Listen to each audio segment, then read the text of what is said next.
Hello বন্ধুরা, welcome to only sports view. তো এই ভিডিওতে আবারও আইএসএল নিয়ে কথা হলো। তো আইএসএলে কালকে যে সন্ধ্যা 7:30 থেকে ম্যাচ ছিল Jamshedpur FC versus North East United এফসির মধ্যে, তো সেই ম্যাচটা নর্থ ইস্ট ইউনাইটেড এফসি জেতার ফলে মোহনবাগান কী সুবিধা পেল তো সেইটাও জানাবো। এবং তার পাশাপাশি মোহনবাগান কোচ মলিনা সে কেরালা ম্যাচ খেলতে যাওয়ার আগে প্রি ম্যাচ প্রেস কনফারেন্সে কী বললো এবং আশিক কুরিনান কী বললো তো সেটাও জানাবো। এছাড়াও মোহনবাগান কেরালা ম্যাচ খেলতে যাওয়ার আগে মোহনবাগানের জন্য একটা সুখবর রয়েছে, তো সেটাও জানাবো। তো ভিডিওটি সবাই শেষ পর্যন্ত দেখতে থাকো, আর চ্যানেলে নতুন হয়ে থাকলে চ্যানেলটি সাবস্ক্রাইব করে পাশে থাকা বেল আইকনটিকে অন করে পাশে থেকো। তো প্রথমে যদি কালকের ম্যাচটা নিয়ে কিছুটা কথা বলা যায়, তো কালকে জামশেদপুর এফসিকে হারিয়ে দিয়েছে নর্থ ইস্ট ইউনাইটেড এফসি 2-0 গোলে। দুটো গোলই করেছে আলাদিন আজেরি। তো what a player, outstanding player. তো সেই জায়গায় Alaaeddine Ajaraie North East United এফসির জন্য আউটস্ট্যান্ডিং। তো আলাদিন আজেরি সে লেফট উইং বলো, রাইট উইং বলো, স্ট্রাইকিং বলো, যেখানেই সে খেলছে না কেন প্রত্যেকটা জায়গাতেই তার নিজের ঝলক সে দেখিয়েই যাচ্ছে। তো তার এই মৌসুমে 25টা গোল কন্ট্রিবিউশন হয়ে গেল, গোল এবং অ্যাসিস্ট মিলিয়ে 25টা গোল কন্ট্রিবিউশন হয়ে গেল। তো হোয়াট এ প্লেয়ার। তো সত্যি আলাদিন আজেরি পুরো মুগ্ধ করে দিচ্ছে আইএসএলকে এই বছরে। তো এই নর্থ ইস্ট ইউনাইটেড এফসি জয়ের ফলে জামশেদপুর এফসি পুরোপুরি লিগ শিল্ডের দৌড় থেকে ছিটকে গেল। তো তারা যেটুখানিও লিগ শিল্ডের দৌড়ে টিকে ছিল, তো পুরোপুরি অফিসিয়ালিভাবে ছিটকে গেল লিগ শিল্ডের দৌড় থেকে জামশেদপুর এফসি।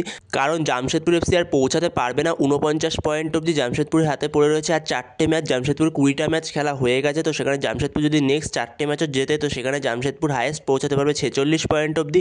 আর সেখানে মোহনবাগান অলরেডি 46 পয়েন্টে বসে রয়েছে।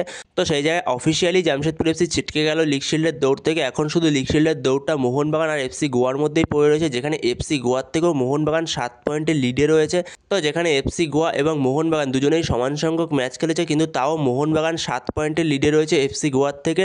তো সেখানে এফসি গোয়ারও চান্স নেই বলাই চলে লিগ শিল্ডের দৌড়ে। তো সেখানে যদি মোহনবাগান এখান থেকে কোনো রকম ভুল কিছু না করে, তাহলে এফসি গোয়াও লিগ শিল্ডের দৌড় থেকে বলতে গেলে ছিটকেই গেছে। কারণ মোহনবাগানের কাছে 4টে ম্যাচ পড়ে রয়েছে, মোহনবাগান 4টের মধ্যে 2টো ম্যাচ জিতে গেলে মোহনবাগান কোনো দিকে তাকাতে হবে না, Mohun Bagan officially league shield champion হয়ে যাবে। যেখানে মোহনবাগান লাস্ট 4টে ম্যাচের মধ্যে 2টো ম্যাচ জিতে গেলে মোহনবাগান 52 পয়েন্টে পৌঁছে যাবে।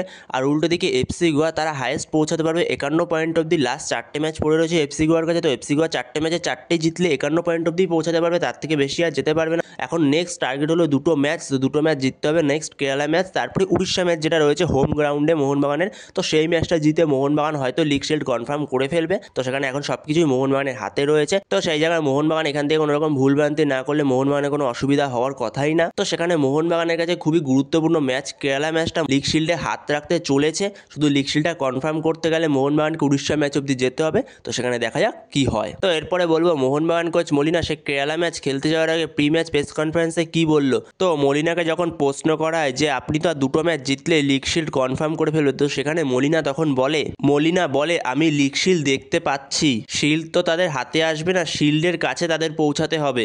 লিগ শিল্ড চোখের সামনে দেখতে পাচ্ছি, আর মাত্র 2 পা এগোতে হবে, তাই আর সময় নষ্ট করার কোনো জায়গা নেই। বিষয়টা হালকাভাবে নিলে হবে না, আরও পরিশ্রম করতে হবে। লিগ শিল্ড তো আর আমাদের কাছে আসবে না, আমাদেরই পৌঁছাতে হবে লিগ শিল্ডের কাছে। লিগ শিল্ড জেতার এখন প্রথম পদক্ষেপ হলো আমাদের কেরালাকে হারানো। আপাতত সেই দিকেই মন দিতে চায় মলিনা। এখন প্রথম কাজ হলো কেরালাকে হারানো, আপাতত সেই নিয়েই ভাবছি। কোচিতে 3 পয়েন্ট পেতে হবে, তাহলে 1 পা এগোবো, তারপর ঘরের মাঠে আর 1 পা। তিনি চান না দলের কেউই গা ছাড়া মনোভাব দেখাক। মলিনা বলে দলের সকলকে বলেছি এই সময় গা ছাড়া মনোভাব দেখালে চলবে না, এটাই সবথেকে গুরুত্বপূর্ণ সময়। পরপর 2 বছর লিগ জেতা মোটেই সহজ নয়, সেই কীর্তির সামনে রয়েছে আমরা, পরের 2 ম্যাচ জিতে সেটা করতে চাই। এরপরে মলিনা বলে এবছরের লিগ প্রায় শেষ পর্যায়ে এসে পৌঁছেছে, পয়েন্ট তালিকায় থাকা প্রথম 6 দল প্লে অফে যাবে, তাই প্রত্যেকে শেষ কয়েকটি ম্যাচ জিততে চায়, আর কেরালাও সেই লক্ষ্যেই নামবে। এ বিষয়ে তখন মলিনা বলে লিগের একবারে শেষ দিকে এসে পৌঁছেছি, এখন সব দলের লক্ষ্য আলাদা। যেমন আমরা লিগ শিল্ড জিততে চাই, আরও অনেক দল প্লে অফে পৌঁছাতে চায়, কেরালার কাছেও সেই সুযোগ আছে, তাই ওরা মরিয়া হয়ে খেলবে। তাই এই ম্যাচটা সহজ হবে না, আমাদের জিততেই হবে। এবং মলিনা সে প্রি ম্যাচ প্রেস কনফারেন্সে এগুলোই বলে। তো সেখানে মলিনার কথায় স্পষ্ট বোঝা যাচ্ছে মলিনা এখনও রাজি নয়, সে লিগ শিল্ড পেয়ে গেছে। সেটাও দেখতে হবে, অফিসিয়ালি মোহনবাগান এখনও লিগ শিল্ড পায়নি। তো সেখানে মলিনা এখনও চায় ধাপে ধাপে এগোতে। তো এরপরে আশিক কুরিনান সে প্রি ম্যাচ প্রেস কনফারেন্সে এসে কি বলল মলিনার সঙ্গে। তো সেখানে আশিক কুরিনান বলে আপাতত কোচের নির্দেশ মেনেই চলার চেষ্টা করছি, লিগ শিল্ড জেতা নিয়ে এখনই কিছু ভাবছি না।